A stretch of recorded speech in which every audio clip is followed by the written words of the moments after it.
l'école, on nous apprend les additions, les soustractions et les multiplications. Mais je suis ici pour découvrir un homme dont le cerveau a développé un pouvoir mathématique unique au monde.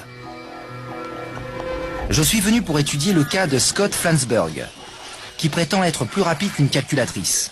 Je vais tenter de comprendre comment un être peut fonctionner aussi différemment.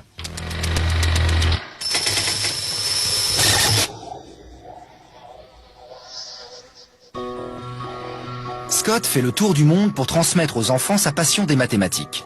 55? Vous êtes sûr? Je me rends dans cette école primaire de San Diego pour le voir impressionner les élèves avec ses multiplications ultra rapides. 85 fois 95 égale 8075, c'est ça?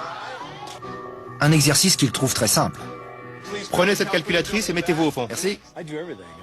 Je fais tout. Addition, soustraction, multiplication, division, racine carrée, racine cubique, calendrier perpétuel, algorithme. Tout ce qui peut prouver à ces élèves que mon cerveau est plus fort que leur calculatrice. Les multiplications. Donnez-moi deux nombres à deux chiffres et on cherchera ensemble le résultat. 95. Fois combien? 85. 8075. Oui. Une autre, vas-y. 96. Fois combien? 63. 6048. Étonnamment, Scott donne le résultat avant même que j'ai eu le temps de saisir les chiffres. 43. Fois combien? 99. 4257. Ok, on continue. Il bat la calculatrice à tous les coups. Bonne récréation à tous. Content de vous avoir rencontrés. Les facultés de calcul mental de Scott impressionnent peut-être les élèves de primaire, mais moi, je veux en savoir plus sur son super pouvoir.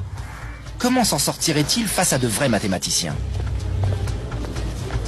Je l'emmène donc à l'Université d'État de San Diego, au département mathématiques, pour voir ce que les spécialistes pensent de ses capacités. Les étudiants et professeurs semblent douter que Scott puisse battre une calculatrice. Ce dernier décide donc de leur faire une démonstration de son incroyable talent, en calculant le jour de la semaine de n'importe quel événement historique.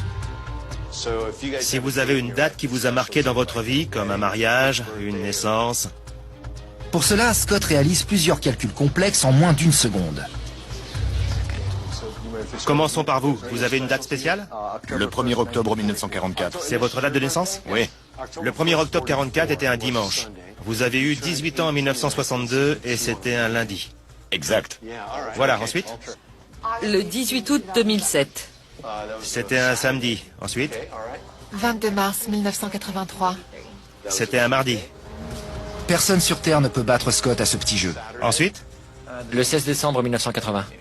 Mardi. Le 2 juillet 1986. Mercredi. Les étudiants sont visiblement impressionnés. Maintenant, j'aimerais savoir s'ils peuvent rivaliser avec Scott. Est-ce que certains d'entre vous seraient d'accord pour affronter Scott? Qui se sent de le faire? Oui? 4 mathématiciens armés de calculatrices et d'ordinateurs portables peuvent-ils égaler les formidables facilités de Scott? Vous pouvez utiliser vos calculatrices, ordinateurs, téléphones, appeler votre papa ou votre maman, ce que vous voulez. Nous avons une série de 10 problèmes. Scott sera opposé à cette équipe de l'Université de San Diego et à leurs calculettes. Tout le monde est prêt? Nous allons commencer par des multiplications de deux nombres à deux chiffres. Prêt?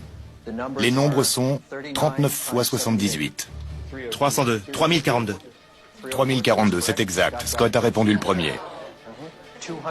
249 divisé par 7. 35,571428. Correct. Ok. Scott calcule plus vite que n'importe qui dans la pièce. Une racine cubique. 314 432. 68. Correct. La base non nulle est 32 32. et le nombre est 67. 9 9 1 6 2 3 3 3 1 0 0 3 7 4 3 4 5 0 1 5 6 8 6 5 3 5 7 0 2 7 6 9. Plus le défi est compliqué, plus Scott se montre rapide. En partant maintenant avec une base de 0 et un exposant de 10, le nombre est 48. 9 6 4 4 4 1 9 2 4 2 8 3 4 3 6 3 0 4 4 2 2 4 8 0. Je confirme. Très bien. L'examen est terminé. Impressionnant. Merci, monsieur. Alors, comment vous sentez-vous après cette défaite? Tout petit. Oui, et minable. Que pensez-vous de Scott? Est-ce vraiment une calculatrice humaine? Je dirais que oui. C'est un phénomène particulièrement rare. Il ne doit pas y avoir plus d'une demi-douzaine de personnes dans le monde capables de faire ce que Scott a fait aujourd'hui. Mais en quoi Scott est-il différent de nous? Comment son cerveau peut-il travailler si vite? J'ai déjà entendu plusieurs hypothèses susceptibles d'expliquer pourquoi j'ai ces facilités, mais je n'ai toujours pas de réponse exacte à cette question. Pour le savoir, je vais conduire notre calculette humaine dans un centre de recherche neurologique. Et les résultats vont être plus incroyables que ce que Scott aurait pu imaginer. Je dirais même que c'est un miracle. Waouh.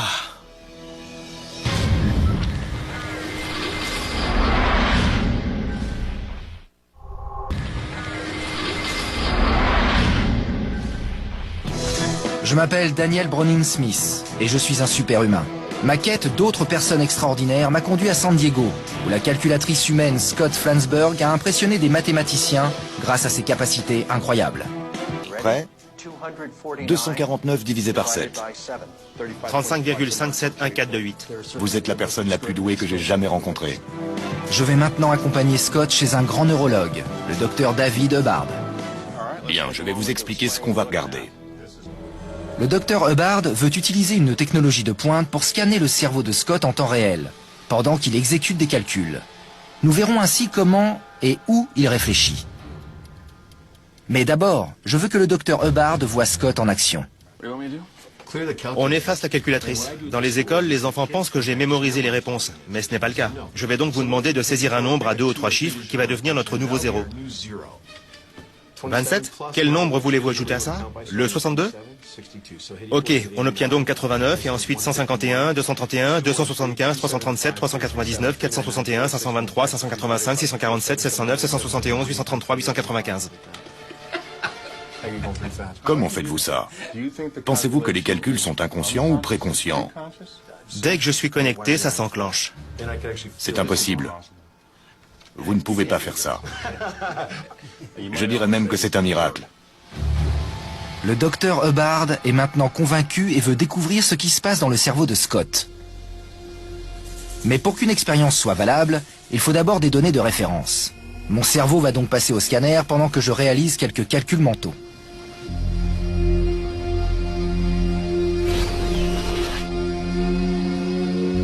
C'était cool. Maintenant, c'est le cerveau de Scott qui va être analysé au moment où il effectue une série de calculs difficiles. Scott va passer une IRMF pour voir s'il est vraiment surhumain. Alors que l'expérience commence, le docteur Hubbard m'explique ce qui, selon lui, se passe dans la tête de Scott. Il pense que c'est en rapport avec une partie du cerveau appelée R44.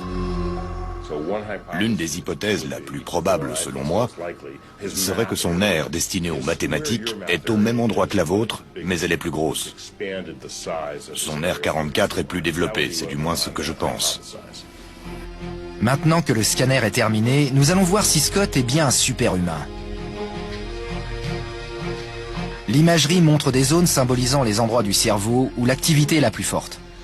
Ça c'est Daniel, ça c'est Scott.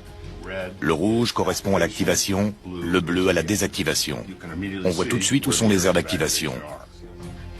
Étonnamment, pendant qu'il calcule, le cerveau de Scott est moins actif que le mien.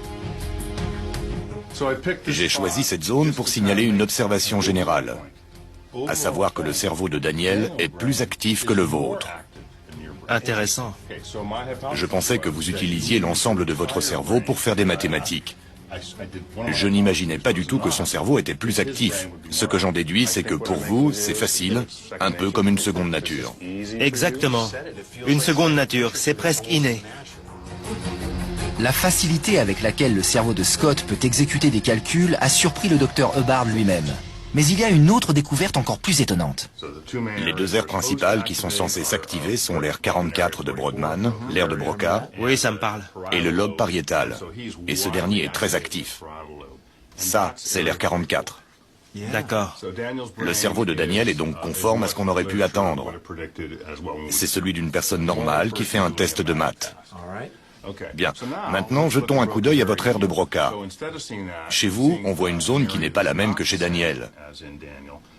Nous voyons que cette aire ici est très active, très intense, mais très localisée. Pour Scott, c'est une révélation. Au lieu d'être ici, c'est là. Chez Scott, l'aire dédiée aux mathématiques a migré vers la partie du cerveau qui contrôle les mouvements. C'est l'ère de l'action, du mouvement. Les champs oculomoteurs frontaux ont notamment pour mission de déplacer nos yeux vers une cible. Cette aire cérébrale s'exerce elle-même à réaliser des mouvements très complexes et quasiment inconscients. C'est peut-être cela qui permet à Scott de calculer aussi rapidement. Votre aire dédiée aux maths est sortie de l'ère de Broca. Peut-être pour une raison génétique ou congénitale. Et c'est peut-être l'explication.